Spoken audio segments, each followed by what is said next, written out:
Good morning. I'm Joyce Tischler, Worship Associate for today. I'm a Unitarian Universalist. This church is my religious home, but I'm also a Jew. I was born in 1953, less than a decade after the Holocaust, and I grew up in New York City surrounded by Jews whose families had immigrated to the United States. In high school, several of my friends were the children of Holocaust survivors, and the losses in their lives were palpable. And when I'd visit their homes and there would be aunts and uncles, they weren't really aunts and uncles. They weren't related by blood. All of those people had been lost. I identify deeply with Jews and Jewish morality, and if one believes that we carry the historical trauma of our ancestors, I carry that trauma. It forms part of the fabric of who I am. Months ago, I agreed to offer a reflection for today's service, and I was planning to talk about my experiences of celebrating Hanukkah, because it's always been a happy holiday for me, until now. This year, I'm feeling conflicted and embarrassed to celebrate Hanukkah. It feels like the wrong time for a celebration. I support Israel, but what Israel is carrying out in Gaza disturbs me on a deep level. For millennia, there's been an understanding amongst Jews that we're survivors, but we are not brutal aggressors. We're not that guy. After World War II, that understanding changed to mean that it's important for us to defend ourselves against attack. It's important for us to secure our survival. But we, of all people, would never, ever do something that has even the faintest hint of genocide against others. In the story of Hanukkah, as Reverend Marcia explained to the kids, the Maccabees fought the aggressor, King Antiochus, to get back their temple. And that victory felt righteous. What Hamas did when it attacked Israel, killing civilians, taking innocent hostages, should be denounced. It was horrible. The hostages should be sent home. I believe in the concept of tikkun olam. It's something I talk about a lot in my work. And that is the concept that the world is broken and it is our job to heal the world, to repair the world. And what Israel is doing in Gaza right now violates my most basic moral understanding of how a Jew should operate in this world. We're not the brutal aggressor. We're not that guy. Israel may well win this war. After all, they are the superior military power. If this were solely a war between Israel and Hamas, I might feel differently, but it's not. Millions of innocent people are suffering and many are dying. The losses are already catastrophic. American Jews are deeply divided over what is happening, more divided than I've seen in my entire lifetime. I fear that Netanyahu and the Israeli military are on the wrong side of history this time, and that Jews the world over have lost an important moral tenet of who we are. People in my family, people I care about deeply, disagree vehemently with what I've just said. I know that. For now, we're stuck in a no man's land. There's no happy in Hanukkah this year. We're suffering, we're losing. I pray that the war will end soon. I pray that people will be able to pick up the pieces of their lives and move on. And I feel that a reckoning will be owed. Most of all, I pray that we can learn to settle our differences without resorting to this kind of violence, and that we, as Jews, can earn back our moral high ground. Thank you.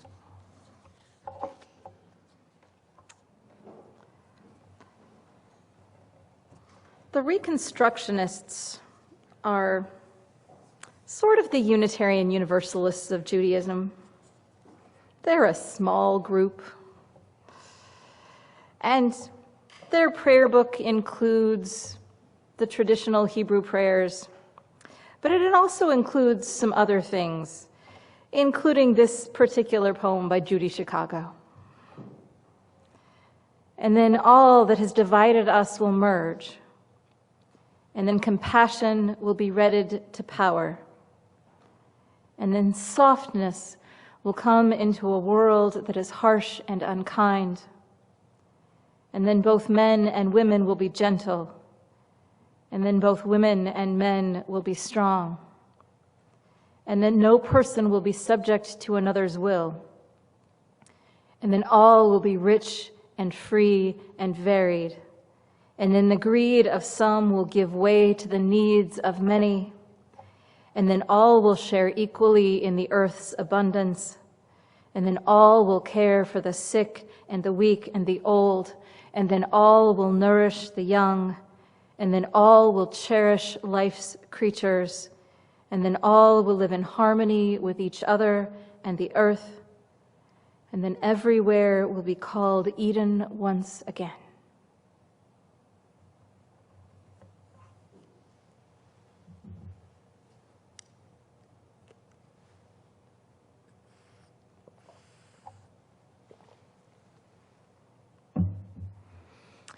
I first celebrated Hanukkah in 1993 when my then girlfriend E.B. Briskin and I lived in Park Slope, Brooklyn. E.B. grew up Jewish in Arlington, Virginia, and while her parents were culturally Jewish and not particularly religious, Hanukkah was the winter holiday they celebrated. The following year, we had moved to Seattle, and when Hanukkah rolled around, E.B. couldn't find her menorah.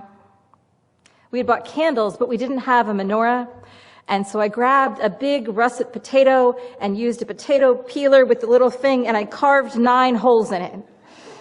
And we said the blessings, and we kindled the lights with what we had. It honestly seems kind of appropriate. The holiday of Hanukkah, as you have heard, commemorates a military victory when the Maccabees fought the Greeks and the many Jews who had gone along with the Greeks, who had defiled their temple. Apparently, the Greeks wanted everybody to give up their own traditions and cultures and follow the Greek rules and traditions, and so circumcising babies or refusing to eat pork or refusing to work on the Sabbath could get you killed. But Judaism is a religion that puts a lot of weight on following the holiness rules. And so for religious Jews, not following God's commandments was blasphemy and went against everything they believed in. There is a story about a woman who refused to make her sons eat pork and watched as each one of them was killed before her. And she could not go against the rules of her faith. And so they celebrated this victory of the Maccabees, who fought a much larger army, and then they set to work to putting their temple to rights. They cleaned the blood of the animal sacrifices, they restored the scrolls of the Torah to their rightful place, and they sanctified the oil that burned in the eternal flame. The miracle that we celebrate is that there was only enough sanctified oil for one day, but somehow it lasted the 8 that it took to purify the oil. The miracle of the story, to my understanding, is that they lit the flame anyway, knowing there wasn't enough oil to last. In times of hardship, they did what they could, and they trusted God for the rest.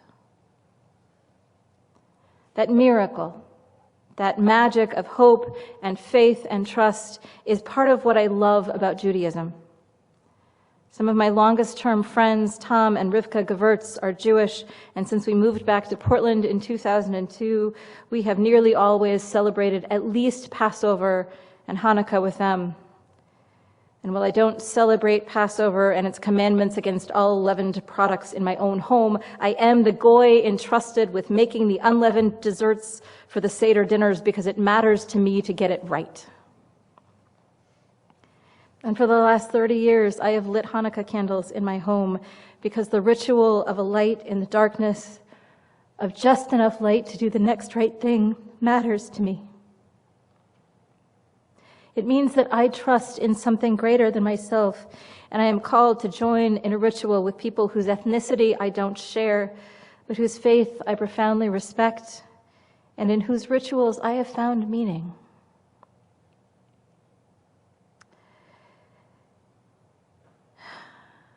But just like the fact that we celebrate Christmas Eve in this congregation, sharing the story of the birth of Jesus by singing carols and telling stories and reading from the book of Luke, we can make meaning of that story without accepting every part of it hook, line, and sinker. We can understand it as metaphor.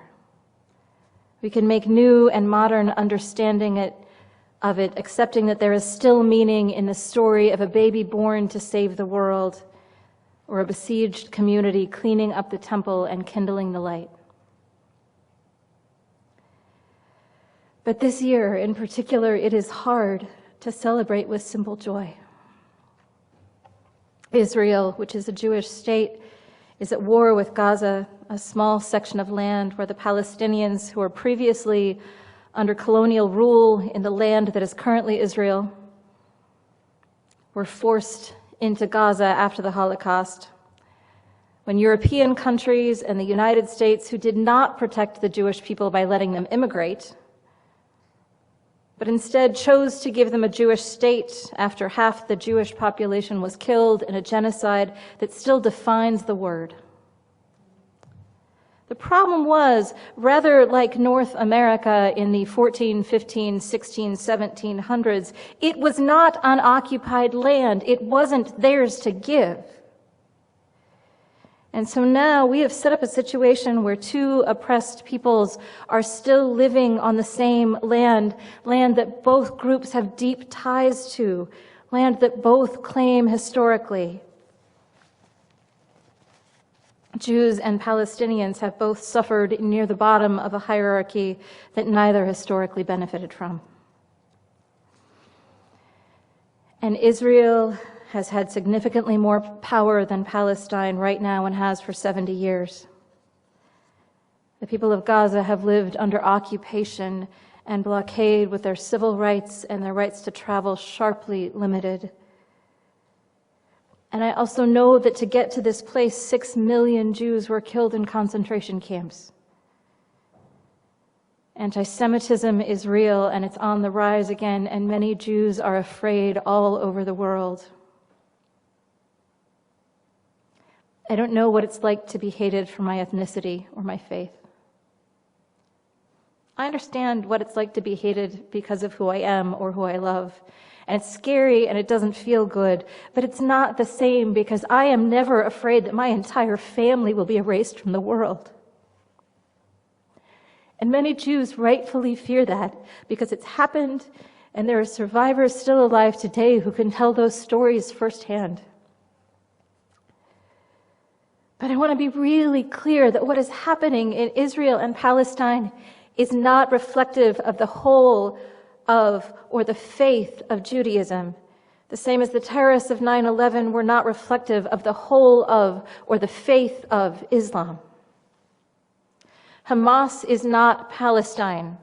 Netanyahu is not Judaism, and Donald Trump is most assuredly not Christianity. But I'm going to go back to the 9/11 analogy for a moment, because what happened on that day was tragic and horrific, and what happened afterwards spiraled into a nightmare that destabilized Afghanistan and Iran and much of the Middle East. We may understand a thirst for revenge on some level, but an eye for an eye makes the whole world blind. On September 11th, 2001, the day my youngest daughter was born, 2,977 innocent people were killed. Ordinary humans just going about their working days. Folks on 4 different flights, traveling on business or pleasure, and no reasonable person thinks that that is acceptable. And they were killed by members of a terrorist organization who believed that they needed to get the attention of the world. Al-Qaeda began as a jihadist or holy war movement to kill Jews and colonizers. And after September 11th, the United States, together with NATO, went into a nebulous war on terror. Few dispute the justification for ending the life of Osama bin Laden. But the Costs of War project note that the wars of the campaign have displaced 38 million people. That is the second largest displacement of any war since 1900.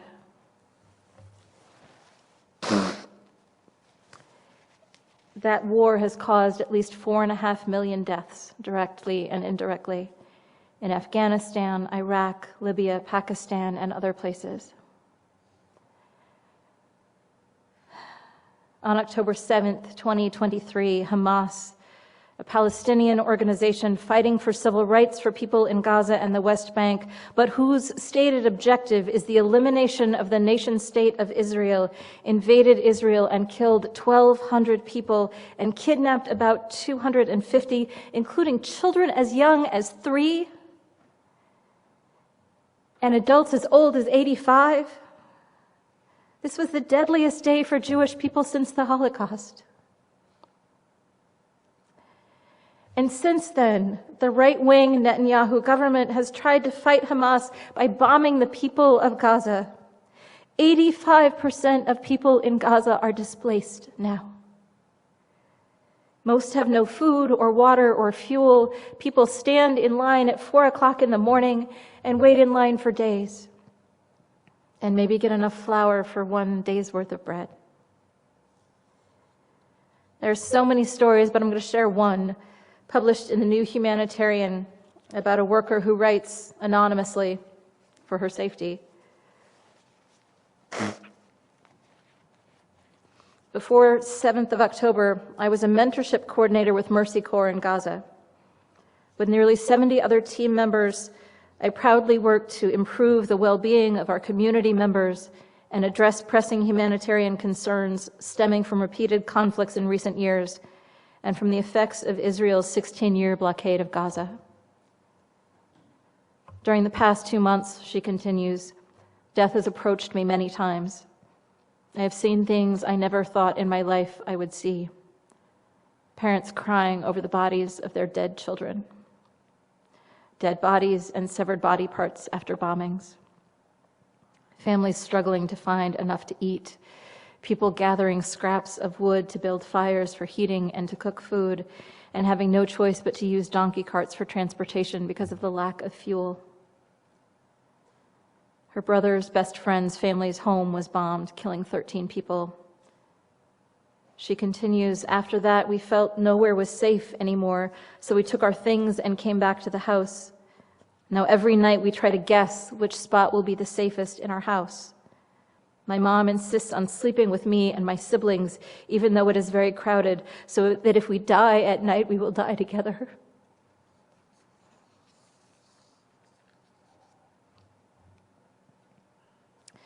The nation-state of Israel and the Netanyahu government have lost the moral high ground in this conflict. And it is complicated. It is complicated by the actions and military tactics of Hamas, who are literally hiding in hospitals and refugee camps, knowing that the optics of killing civilians are turning many against Israel. But Hamas is not Palestine, just like Netanyahu is not Jews. It is clear to me and to many, including many, many Jewish people, that a two-state solution where both Israel and Palestine have both self-governing states within their historical homelands is the only way out of this long simmering crisis.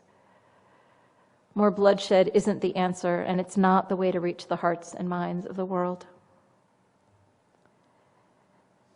But I beg of you, and I beg of the world, to not conflate the nation-state of Israel, in existence since 1948, given by white men who had no right to give away someone else's land, with the religious idea of Israel, one who wrestles with God, a people who have fought for their very right to exist for millennia. Terrible things are done in the name of religion, in the name of all religions, pretty much. Even ours. Islamophobia is real. Anti-Semitism is real. I hope for peace in the Middle East and in the Holy Land for so many. And I hope for a world where no one is hated or persecuted because of their faith. And in the end, I hope that leaders have the faith of those who first lit the oil as they cleaned their temple, to do the first right thing and trust that it would be enough. Hurt people hurt people. But eventually we need to realize that colonialism and war is not the way to peace. I wish for a meaningful and lasting peace for everyone. May it be so. Blessed be.